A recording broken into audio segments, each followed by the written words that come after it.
Disclaimer, there is blood and gore in this video. If you are sensitive to this, I advise you click off now. They're fucking stupid. Hey, what's up, guys? I'm Sharpsword, and I'm here with Land Studios as a cameo. That's not my channel name anymore. Then what is your... Say the goddamn lines, Land. Hello, guys. Give me muffin. It's Sirlandio here, and Wait, that sounds like an SMG4 villain, bro. Give me muffin. I don't know where it is. And also, we have my retarded sister right here. Ironic. Ironic to the one who actually is. And we're watching Shed 17, a scary Thomas the Tank Engine video. Great. I can throw a shoe at the TV screen. No, you can't, because it'll actually break. God damn it. Yeah, we're just gonna watch it. We're gonna do some spilling the milk type thing. Spilling the milk, bro. Okay, you do watch that channel, don't you? No, if that was the case, there'd be like a cut to like every one of our faces, just reacting to like just like what? No. What? No, I'm just gonna be making fun of this the whole time because I feel like it. Land's gonna tell me to shut up every single time and make fun of it because he's Land and BB. No, I already watched this multiple times. Me too. So the BB, so the only real one watching it for the first time is you. Oh damn, that's crazy. So yeah, I probably watched it for the... I gave birth. What the fuck? So yeah, And my you're allowed kids. to make as much commentary as you want, Sharp. Ooh, this is nice. Yeah, and I will not pause it one bit. Oh, that's nice. I might have to pull up the volume though. My so kids are having intercourse. What the fuck? BB, you have fucked up children. Yeah. What is this, the coffin of Andy and Lele? I don't know. Anyways, yeah.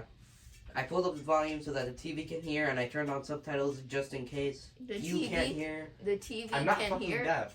No, the phone. Sergio, do you have brain damage? No. I feel like you do. BB, you're disgusting. Both of you! Stop it. Give it. You lost. You lost your. Good. Sergio, stop acting like queso. And Vivi, you're doing great, buddy. Keep it up. Okay, let's just continue watching this, alright? Alright, let's continue watching the Spooky Thomas show.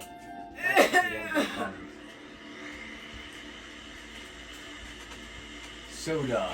Who has this? Look at the graffiti. The poorly edited in graffiti.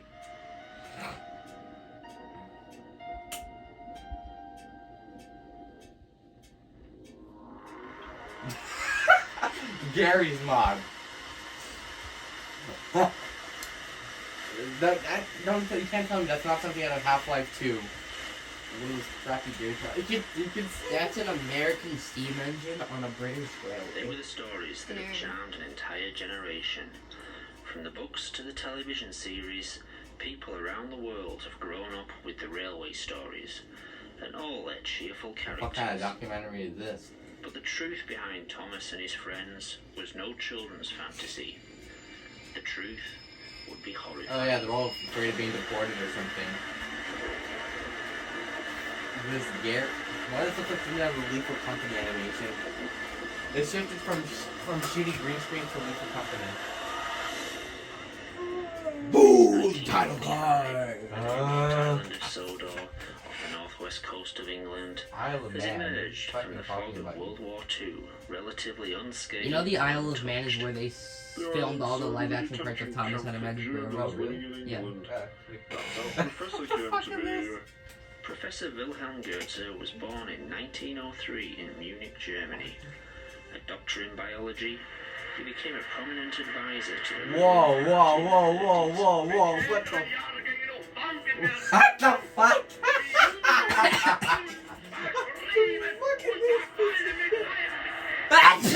Oh shit. Land, you're gonna get yourself killed for this. His wife Olga and 4-year-old son Hans fled the country. Hands.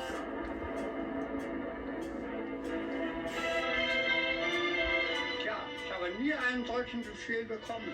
Er hat einmal gefragt, nicht wahr? Am 14. Mai 1942 war der Großadmiral Räder und ich bei ihm. That's what he wanted people to believe. The fact is, his experiments were hard to stomach even for his own people. In truth, he had become a prominent figure in the government, but as his work progressed, Questions and objections had been raised in the higher echelons. Why does this His work with exist? genetics and DNA was truly pioneering. The cracking and manipulating of the human genome. What Professor Goetze was more successful in, however, was keeping his history a secret until his death. In an attempt to gain favour among the German hierarchy, Wilhelm Goetze was at the forefront of the government's most fanatical policies. In 1938, he was influential in instigating the infamous Sajmelnacht, the Night of Sawdust. But as his experiments advanced, he became a much less popular figure and soon feared for his and his family's lives. As soon as they escaped to England, he was banged up here. But locals were nice to him. There was no hostility, and many of them chose to live here after the war. Following their release, Professor Goetze, Olga, and young Hans chose to remain. After studying under his father, Hans left at the age of 18 and went to university on the mainland, studying biology and engineering, writing several pioneering papers about genetics and the splicing of DNA with mechanical implants. I question the sanity of the bastard who made this. There's a sequel. The fuck? You want to watch that? No, I'm gonna throw this my cue at you. It's more of a movie than a documentary. The sequel. Concerned with Hans Goetze's proposals. So he Baby, was can you forced stop to that? seek You're gonna hurt financial yourself. backing from home. His dad left Germany with quite a few bob, so Hans came back. He saw our little island as some sort of refuge where he could work in peace. Soon every nutcase and eccentric was coming over. By 1962, Hans had set up Sodor Research, a small lab near the town of Alsborough, but soon the enterprise began supplying medical equipment and machinery, and quickly grew to become a large complex, comprising its own links to the growing Sodor rail system. Young Abby Collins from the town was working there when Professor Hans took a liking to her. Soon they were married, and not long after, the town was buzzing with news of her pregnancy. Baby Thomas was born in 1968. Oh no, no, no, no. No, God, please, no. No. Just Oh, watch. fuck, no, I can already tell where this is going. Oh, shit, no. Platforms every day. You can see me in some of those tapes. Hi, Mr. Hartley. Morning, Thomas. But he was friends with everyone. Even that simple bloke who could only say where he lived. Sodor. But his favourite trains were the old steam engines.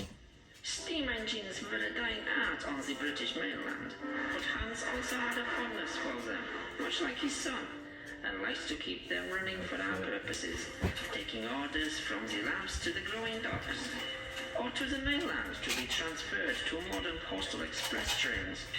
But as the Sodor rail system expanded, it found itself increasingly under the supervision of the new British rail network and appointed a new controller. Right, get off my f***ing platform! Sir Topham Hatt. Born into money, he took his ridiculous name to heart and started wearing a top hat all the time. Of course, we islanders had a different name for him. The fat bastard or something? What the fuck? Such a cold-hearted as him. What, did you get it right? Yes! I think that's a fat bastard. Yeah, like, what the Rail employees shut down the branch line and the smaller stations. He was happy to let the railway rust away, just like they did to the main line.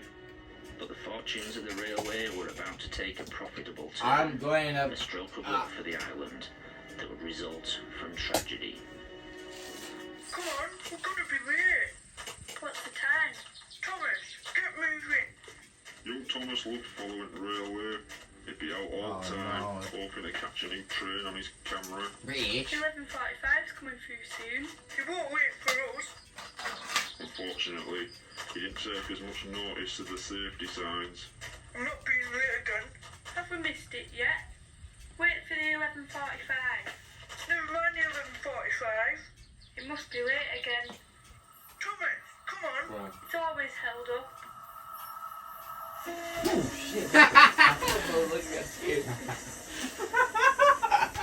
I like the fun. Hans was mortified. He disappeared from public view and into the labs. Locking himself in, he wouldn't allow anyone in there. Eventually his father Wilhelm came to see him. That's not how trains In work. a few days, a major That's not how operation trains fucking was work. down, full You of can hear them, you can feel the shed, vibrations. which was to become off limits to Go all. fast. All production was shut down, orders weren't met, but the two Professor Goetzes didn't care. More and more equipment was being delivered daily, but no one was allowed in Shed 17. Questions started being asked on Sodor. Where were the Goetzes? Would there be no funeral for young Thomas? And where was the body? They'd arranged for Thomas to be transferred to a mainland hospital. He'd been taken to the complex but was never moved by rail. We all assumed the obvious. He was still in lab. But if Thomas was there, was he still alive? And what was the purpose of keeping him at the complex? Almost a year after the accident, the doors of Sodor Research were reopened. In an open invitation to the people of the island, Thomas rolled out of Shed 17. Oh my fucking god. It took me a moment to realise what it was I was looking at.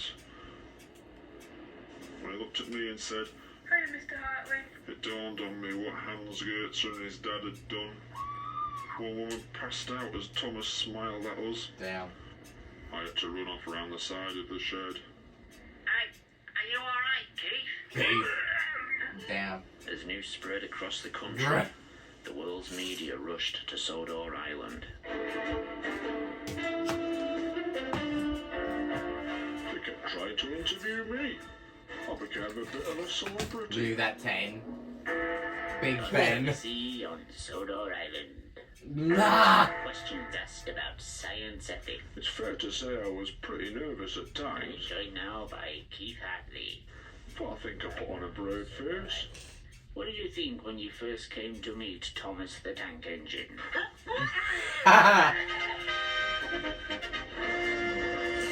London Weekend Television.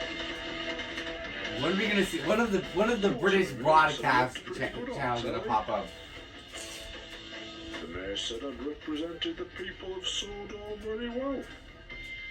It's important to show you're confident when people are asking you awkward questions. Good evening.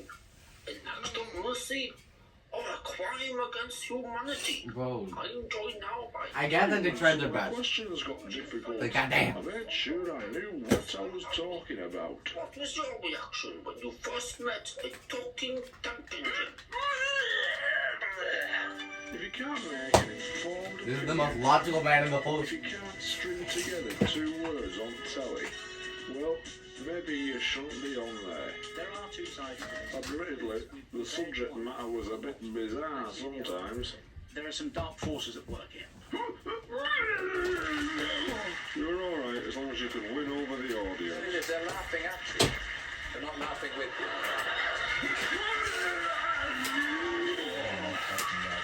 The Goetze family refused to answer any questions.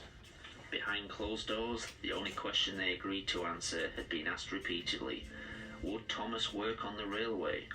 The response was an emphatic no.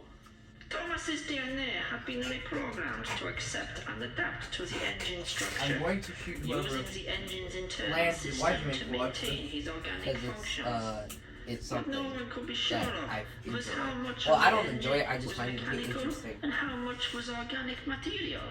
Thomas had been able to move around without coaches, but to work on the railway, his engine would need to be fired up and operated by a driver and fireman. Since no one could be sure how much of the engine was Thomas, the pressure caused by the engine could rupture his organs from the inside, and the incredible heat could boil him alive. Professor Hans and his father vowed Thomas would never work on the railways. Similarly, the two professors were to refuse many requests by people from around the world who wished to be biofused into engines. There were billionaires offering to pay whatever they wanted to be converted into an engine or some other transport. Train enthusiasts too. People with terminal illnesses were desperate to be made into trains. Use But for ball. some reason, the Goetzes refused. E. But there would be other interested parties, eager to seize on the biofusion gold mine. The independently wealthy Topham Hatt staged a hostile takeover, and within weeks had bought a controlling share in Sodor Research. Immediately, the policy of the company changed. And so did the ethics. The medical supply Right, yeah, chain you're was speaking shut like down, German. and work began on mass biofusion experiments and operations. Anyone who could afford it, some handing over their whole fortunes, were turned into engines. But, along with the new policy, there would be worse to come. Biofused engines would be allowed, then obliged, to work on the railways. The first one we fired up was James. He didn't have the money some of these people had, and so agreed to basically sign his life away if they wanted to experiment further, or to take massive risks like this. As usual, the had everything recorded. All kept classified, you understand? These recordings, shown for the first time, reveal the extent of Sir Topham Hatt's experiments. It was horrible watching these engines work on the railways some days. But the tourists wanted to see it. They expected it. And for me, it was work. But with the new engine's increasing work schedule came more and more accidents. They're gonna bring up the time one of them fell on the side. Edward was first to Wow. have problems. Well, I do know, but I'm not gonna The spoil it. TV series they'd announced. The CG is terrible. Point to Wellsworth Station and whistle to the kids on the platform. Peep, peep. Whistled Edward. Thank you very much. Sadly, this was only the first in an increasing number of incidents. Harold had an obsession with aircraft and appeared to become a helicopter. The operation had gone well, but we had to ban him from Who's being Harold? allowed to attempt flight. In an experiment kept secret until now, Mavis the diesel engine was to be the first biofused locomotive used on the railway. We fueled her up and everything seemed fine. Then things got out of hand. The diesel began to burn her internal organs. Everything organic in the engine was soon burning. Have you ever heard a locomotive scream in pain? We tried rinsing out the fuel tank with water, but by then it was too late. Mavis's body would be kept under lock and key indefinitely. In an unexpected U-turn, Sir Topham Hatt would ban fueled engines from being used on the island. Harold was never told why he couldn't fly, but the decision would keep him alive, if only for a little while longer. In fact, unknown to the outside world, there had been many failed biofusion experiments. That fat bastard kept the accidents a secret, and legal disclaimers had to be signed by anyone being biofused. So there'd be no legal action taken if anything went wrong. This footage shows engines being displayed to tourists during the off-season. Many of these engines were failed biofusion experiments and were too ill to work or were already dead. They had to put a stop to that though.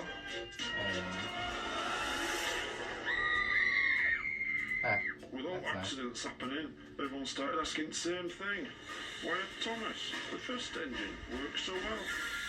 Despite all the troubles the other engines had, Thomas had worked fine, seemingly oblivious to the other engines' problems and accidents. Keeping their problems a secret from the outside world, Sodor Research began selling the technology to other countries in multi-million-pound deals. These countries would have less qualms about the use of fuel engines and even the modern electric trains. Even failed biofused engines were being displayed publicly in what would become a kind of freak show. To his horror, Professor Hans Goetze saw what this was leading to, slavery of engines, and immediately resigned. What? His father, Wilhelm, would go one step further. Oh, that's what's nice.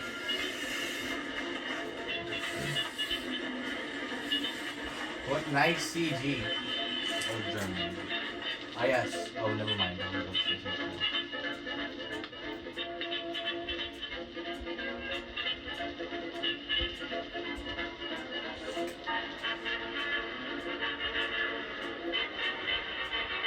Oh, that's nice. Who the fuck thought this would be a good idea? And who the fuck came up with these names? Oh. What's with the gun, buddy? Oh man.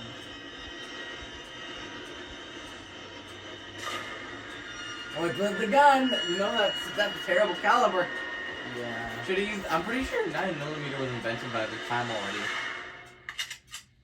How? What the f- Professor Velcro Sorry. couldn't come to terms with what was happening to his engines, and took the only course he thought What? he could take. Why? That Made of wood, probably. rail staff over to his house to clean up after the body was taken away. You should have seen it. Sawdust everywhere. It took us If you days. saw that, then why are the Such trains attempts to spewing keep out the blood? incidents on Sodor secret were short-lived after a very public accident. Oh, was it Gordon the, paid an enormous amount to be Sodor's first 462 configuration engine. Much bigger than any other engine at the time. We were terrified that fat shite would make us fire up that huge engine. We were shocked to discover he had insisted on being able to work on the railway. So, one night, after the regular staff had finished for the day, some of the rail staff and I fired up the engine. They were just calling As him usual, fat the fuck. experiments were filmed. This footage has never been broadcast before. Dr. Ruth and I filmed it all. It might be a bit shaky. It was handheld. At first, Gordon complained about the heat. Then that turned to pleas to douse the fire. But that fat bastard held us back. He wanted to see what would happen. He argued he had put a lot of work into Gordon. And the What chances into to Gordon? get him Look at your working fucking were friend too great an there. opportunity. He was literally cooking from the inside. By the time we were allowed to act, it was too late. Oh, he voted.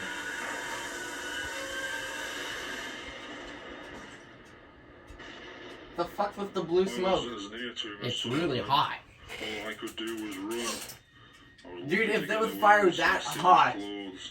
Jesus, Those weren't to so that lucky. size, most of their skin would have been melted off. Especially since that's like one of the hottest temperatures fire can get to. I know. The fat stopped us trying to There are put out the suns fire, that get as hot as insisting that. Any evidence would fall back on us. He kept repeating, this was all your fault. You knew the dangers. You're legally to blame. He stopped us calling for ambulances or the fire brigade. We told him, these are injured people here. They're going to die unless we do something. But he kept saying, no one from the outside can come in. No one can see this. Finally, someone suggested we airlift them to hospital. Harold was banned from flying for his own safety, but we thought the risk was worth it. Fueling Harold was a nervous experience. Would he have the same reaction Mavis had? We all breathed a sigh of relief and loaded the injured people aboard. Then it all went wrong. He imploded, doesn't he? And that's when he's gonna, yeah. He's gonna fucking crash his mind. How the fuck do they have red blood while everyone else is like sawdust? Ah, Harold's engine had worked fine, but what no one realized was most of Harold's lower extremities were permanently fused to his propeller system. As Harold's rotor blades began to spin, vital organs would be drawn into the motor and tear him apart from the inside. Well, now there was no covering it up. The smoke could be seen all morning, but news people were here in an instant. We were told to close gates and start clearing up the mess ourselves, with some help. Henry Thierry was the only 420 gauge engine on the island. A large engine that had been working on the railway regularly, he had become popular among tourists and the locals. Henry was called into the yard to help tidy the mess. Working mostly at night, he would cart away the wreckage under cover of darkness. We had to work quickly and quietly. Henry would cart wreckage from the yard away to the sea. Then one night the points were set wrong and we were diverted to another shed. Henry had inadvertently been sent to shed number 17, where Thomas had been biofused into a tank engine and had subsequently been declared out of bounds. It was dark and these sheds all looked the same. I unlocked the doors and Henry rolled in. I didn't see what Henry saw, because as soon as he put his head through doors, he bolted and reversed out. Keith locked the shed up without seeing what was inside. But Henry had seen it all.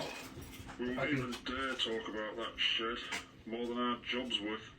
But Henry had decided to speak up and confront Sir Topham Hatt. Damn. That night, he arrived at the railway controller's office. It never came out. I don't know what was I said know this in shit there, works. I've seen but plenty there of were horror voices movies. at times. They had a shouting match for 10 minutes. Then Henry left, back to the shed. By pure chance, he was sent back to the same shed as Thomas that night, and with one sentence, he sealed both their fates. Henry only said one thing to him: stay away from shed 17. The next day, the fat had a new job for him.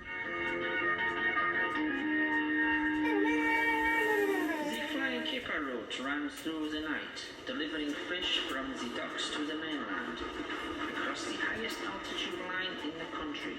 The line was treacherous at best, but when Henry was put on there, in the middle of winter, it was a death trap. In 1970, fish had started being delivered by road to the mainland. It was safer and more cost-effective, and the line was declared redundant. Dangerous and unnecessary, it came as a shock to the islanders when it was reopened. That fat shite always hated Henry. He didn't like his cheerful manner, and he clearly had other lifestyle choices when he was a human. Wanted Henry away from the other engines, and Kipper Run was a death sentence. On the night of February the 8th, 1983, Henry had only been on the Kipper Run for a week. The following incident would be made into a book and later recreated in a television series. This is the train the railwaymen call the Flying Kipper. Ringo from the Beatles? Can you believe they put it in a Wait, what? kid's Actually, I got him for the show? Of course, that Yeah. changed quite a few Oh, of shit, I got facts.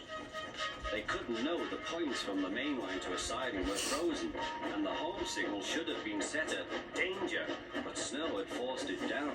As the train approached the most treacherous part of the line, unnoticed to Henry, his driver and fireman, Oh yeah, that's the thing I remember. points Where had you just diverted fall down them the to side the or something. adjoining side, Isn't he finding like the and show or right something? into the path of another train.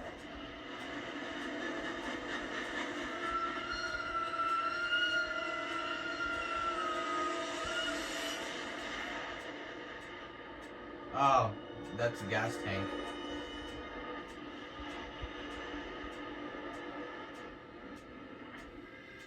Henry's driver and fireman had jumped clear before the crash.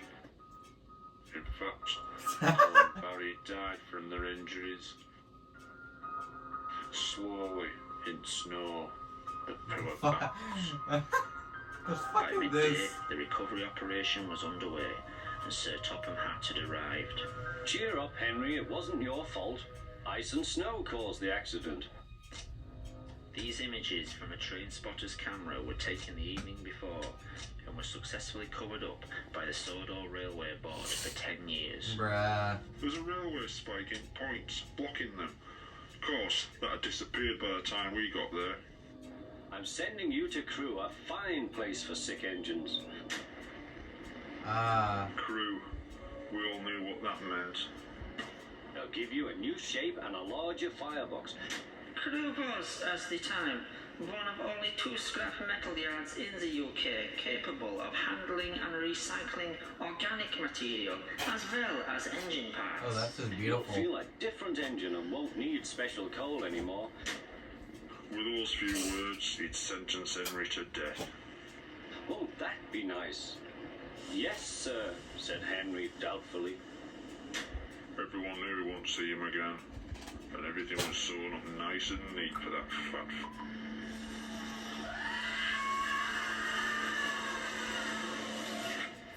As news got out about Henry's accident, it didn't take long for Thomas to realise Henry had been disposed of because of what he knew. The next evening, Thomas had been put on his own for the night at Knapford Station. As his driver and fireman left, under what was left of his own steam, he set off for the Sodor Research Complex. He had a small amount of burning fuel in his firebox, but he was mostly moving under his own strength. It took Thomas 3 hours to get to the complex, the effort to get there nearly killing him. Thomas arrived at midnight. With no one around, he made his way to the shed where he was created. What he found was the answers to his questions, and many others. Ooh. Since Sodor Research had become producing biofuels vehicles, the world had asked, why had the first biofusion operation worked so well, but nearly every operation since had failed? Sadly, Thomas found the reasons inside. What, is it satanic cult or something? Nuclear fusion? Thomas had never been the first operation. He hadn't even been second. What shed number 17 contained was evidence of several attempts to create a tank engine with Thomas's DNA. These had been early tests made by people with no experience of an experiment on this scale. Ill-planned and unprepared, these procedures had used DNA from the human Thomas and had been as much the real Thomas as the tank engine the world had come to know and love. To us, Thomas the Tank Engine had been the Thomas we all knew as a boy. Part of the family the whole island's population had known and respected since Wilhelm first arrived. In actuality, this tank engine was no more the real Thomas than all the failed creations made over the 12 months before. Alright, so what's the reason? Satanic cult or This something? Thomas had all the human Thomas's memories and experiences. He had learned what Thomas had learned, known who Thomas had known, but so had all the previous failures. So, we get a... Slut. What is Whore. Wilhelm What? and Goethe had to learn through trial and error how to bring their Thomas back from the dead.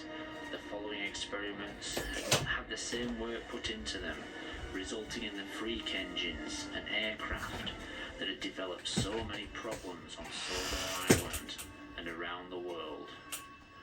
In Shed 17, Thomas wouldn't discover who he was, but in fact, who he wasn't. Alright. So is this the satanic shit or something?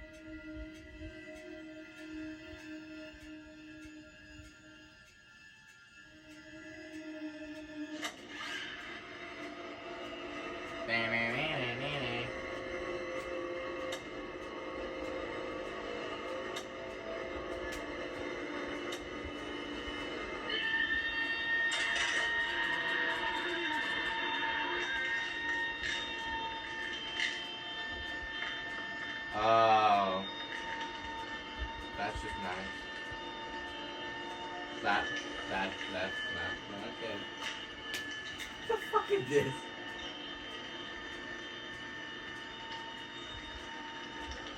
This looks like something out of Alien.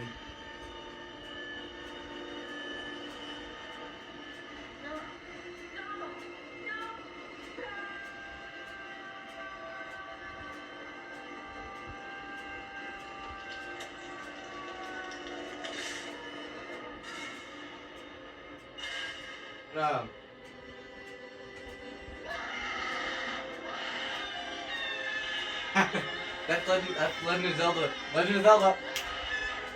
What? Isn't that the sound effect from like the Legend of Zelda? For 64. I don't know. There's two of them. I don't know. Yeah, that reminds me of like the screen. We were just glad our friend was back with us. He could work for us. He became our servant in a way. Someone who joined the crowds, helped create jobs, was eager to work. Thomas always thought of us as his friends.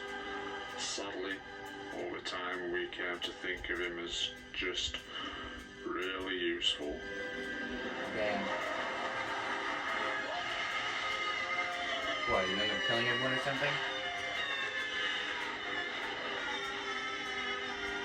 So, what the fuck does this happen? I'm confused. I am genuinely confused. Like, I'm not even fucking disturbed. I'm just like, what the fuck? Ah, in 1983, a government inquiry was launched in the event of this. Biofusion was banned the following year. Okay, cool.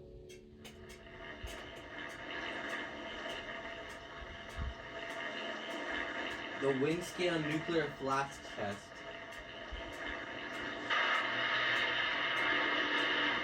Oh, that's nice. Disappeared without a trace. Nah, yeah, he's fucked. 102 years old. Damn.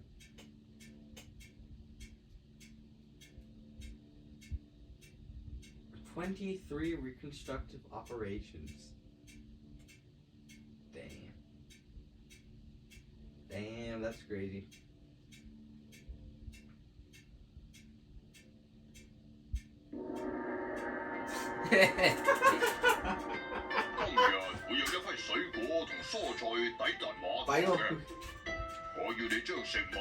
I can hear the shitty Chinese accent.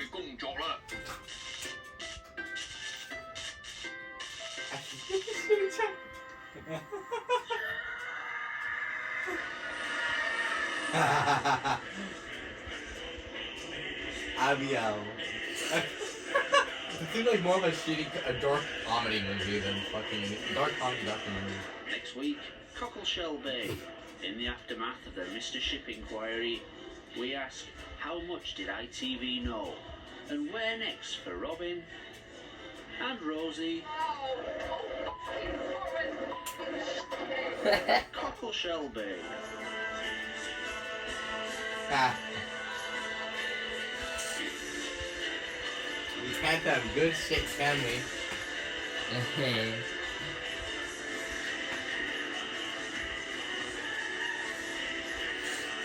Alright, who the fuck came up with this? Because his name has showed up like 10 times. I don't care who the fuck came up with this. Tell me. I wasn't paying attention. Abiel, that is Paul H. Paul. Paul! You fucking suck. The Kevin McLeod music right there. Okay,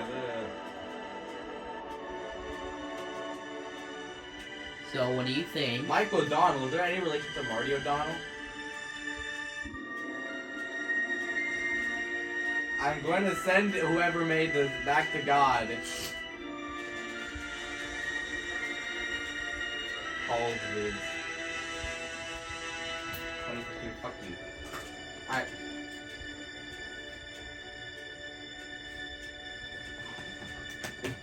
Listen here, creator of the show. I don't know who you are, but fuck you, you ruined my childhood. Oh, there's more. Oh, fucking it. Oh, there's more. Hey, is that shit? What? Oh, no! Who lived in a pineapple under the seas?